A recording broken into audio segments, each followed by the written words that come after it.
السلام علیکم کورمیوال وړونو اوس مو یوه ویډیو لیدله څه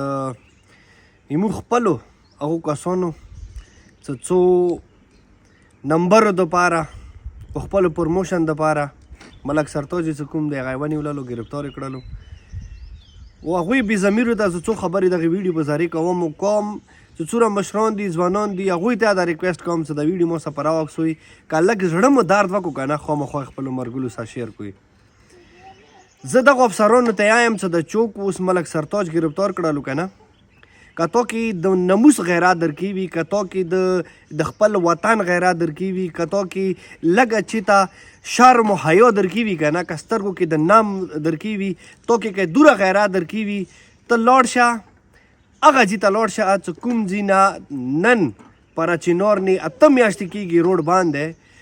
زه د اهل سنت خبره نه کوم زه د هغو دهشتګردو خبره کوم چې چوک په روډ کې ناست دي لیارې مکمله بند کړي دی لیاره نکاس نشي وساتلی تا امبولانس چې کوم دی چې هغه کې مریضان مړ کېږي سیریس مریضان ورکې وي هغه په لیارې نشي تلای هغه په ګنټو ګنټو ویلوړ وي جنازې د ویلوړې وي نموس ته ویلوړ وي هغه ځای کې ته غیرات نشي کوای چې یو سړی چې هغه د تا عزت و نموس دپاره د تا لیارې بندش دپاره د تا هغو معصومو بچیو دپاره چې هغه اوس په هسپتالو کې پراته دي د زندګۍ مرګ په حالاتو پراته دي د کینسر مریضان پراته دي د ګردو مریضان پراته دي د تا ډایلیسس مریضان پراته دي تا کې دوره شرم و حیا نشته دی چې ته هغوی په خلاف پاڅېږي ته خپل اکشن واخلې د خپله بدمشي هغه ځای کې وښایي چې کوم ځای کې روډ چوبان کړی دی او دغه ځای کې ته اکشن خلي چې هغه نن تاسې کسې چې 40 دن کېږي چې دا غریبان ناست دي د خپلو حقوقو دپاره اوسه پورې نه چېرته توړ پوړ وشو نه چاته سپکه خبره وکړه نه حکومت په خلاف مثال داسې سازش وکړلو څرڅوی را پاڅېږو مطلب حکومت په خلاف پاڅېږو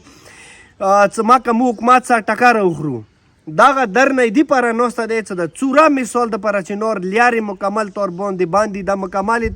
هر چا دپاره چاهے اهل تشیع و هم اهل سنت دپاره مکمل طور باندې دا کلاو شي د امدورفت شروع شي د کوم مشکلات تکلیفات دا ختم شي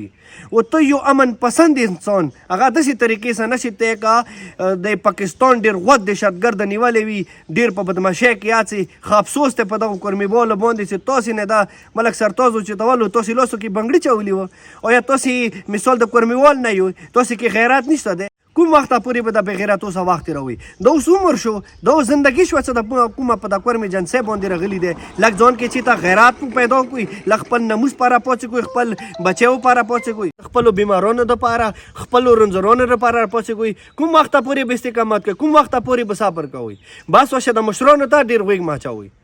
هر یو شی په مشرانو مه سپاروئ تاسې یا خدای مطلب تاسې ته طاقت و قوت ډېر کړی دی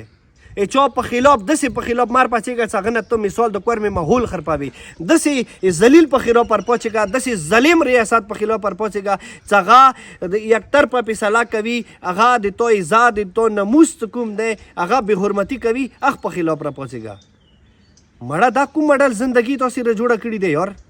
بس ویډیو اینډ کې ټولو د قوم مشرانو ته کشرانو ته او خاص کر د قوم ځوانانو ته دا میسج ورکوم چې دا اوس لکه درنې نه کومه ویډیو ایښې شوه څرڅوی ټوله اتفاق اتحاد سره په دغه روډ باندې ورڅو موږ خو اهل سنت سره هیڅ قسم